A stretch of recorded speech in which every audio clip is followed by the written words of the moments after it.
बिस्मिल्लाहिर्रहमानिर्रहीम। अस्सलाम वालेकुम viewers. Medical herbal physician Mohammad Fayaz आप लोगों की खिदमत में हाजिर है। इंसोमिया के जितने भी पेशेंट हैं उनके लिए ये मेरी बेहतरीन वीडियो है। इस पे मुकम्मल एक तफसील के साथ आपको बताऊंगा कि इंसोमिया के पेशेंट क्यों बनते हैं, इंसोमिया को विदाउट पिल विदाउट एनी मेडिसिन आप कैसे रिकवर कर सकते हैं। अब ये है जी सवाल पैदा होता है कि जी इंसोमिया का मर्ज़ जो है वो नफ्सियाती तो नहीं, कुछ लोग असाबी तौर पे बहुत ज़्यादा एक्टिव हो जाते हैं, इनके असाब उनके बहुत ज़्यादा काम करते हैं।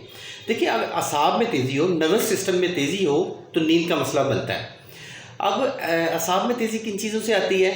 अल्कोहल से आती है, कैफ़ीन से आती है और ज़्यादा शुगर लेने से आती है। अब इन तीन चीज़ों का इस्तेमाल अगर आप नहीं करेंगे तो आपको बेहतरीन नतीजे मिलेंगे। अब देखा गया है कि दिमागी सुकून को देने के लिए ऐसी मेडिसिन का इस्तेमाल किया जाता है जो वक्ती तौर पे आपको दिमाग को सुकून देती हैं, आपके नर्वस सिस्टम को स्लीप मोड पे ले आती हैं। तो देखिए, इनके साइड इफ़ेक्ट्स बाद में नज़र आते हैं। अब बात यह है जी, जो हजरात शुगर ज़्यादा लेते हैं, ओबेसिटी के पेशेंट हैं, तो उनको इंसोमिया का मर्ज़ लाजमी होगा। कैफ़ीन, अल्कोहल का किसी भी सूरत में इस्तेमाल करते हैं तो इससे भी इंसोमिया के मर्ज़ बढ़ सकते हैं। अब आया जी कि हम इंसोमिया को विदाउट एनी पिल विदाउट एनी मेडिसिन कैसे रिकवर करें। देखिए जी, फ्रेश फ्रूट्स एंड वेजिटेबल्स का इस्तेमाल करें। अगर आप गोश्त खो रहे हैं, गोश्त ज़्यादा खाते हैं, तो आप गोश्त का इस्तेमाल बहुत कम कर दें।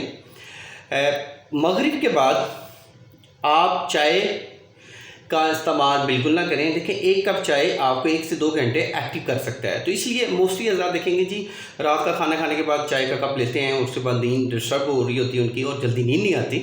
अब ये है जी, जिन हजरात के असाब में तेज़ी है, असाब को सुकून देने के लिए सबसे बेहतरीन जो थेरापी है वो नमाज है। सजदे की हालत में हमारे दिमाग तक ब्लड पहुँचता है और वो दिमाग को पुरसकून करती है, जिसलिए बंदा अपने आप को फील करता है कि जी पुरसकून।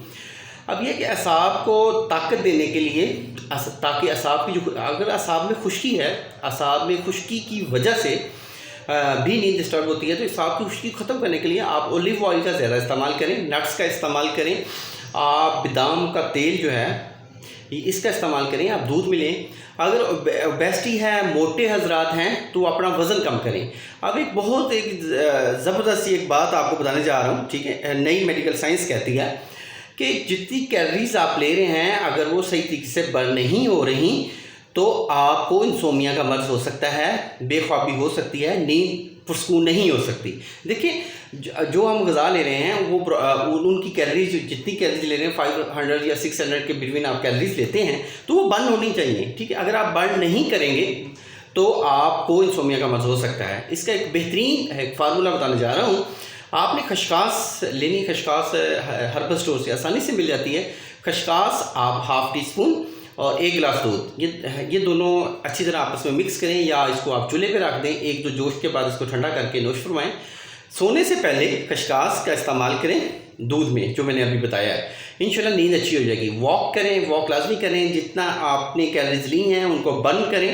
रात का खाना हम मोस्टली क्या करते हैं जी, बहुत पेट भर के खाते हैं, तो रात वाली जो पेट भर के हम खाना खाएंगे तो कैलोरीज बर्न नहीं होंगी। अब इसमें कमेंट्स में मुझे आएंगे सवाल, जी खाना खाने से सुस्ती हो जाती है। हाँ, अगर आप रोटी का इस्तेमाल ज़्यादा करते हैं, ठीक है। देखें, आटे में भी कैफ़ीन है, तो इसलिए आटे का अगर इस्तेमाल ज़्यादा करें, गंदम के आटे का इस्तेमाल ज़्यादा करेंगे तो उससे भी ज़्यादा अच्छी नींद आएगी इंशाल्लाह। अल्लाह आपका हामी नासिर हो। शुक्रिया, जज़ाकल्लाह। अल्लाह हाफिज़।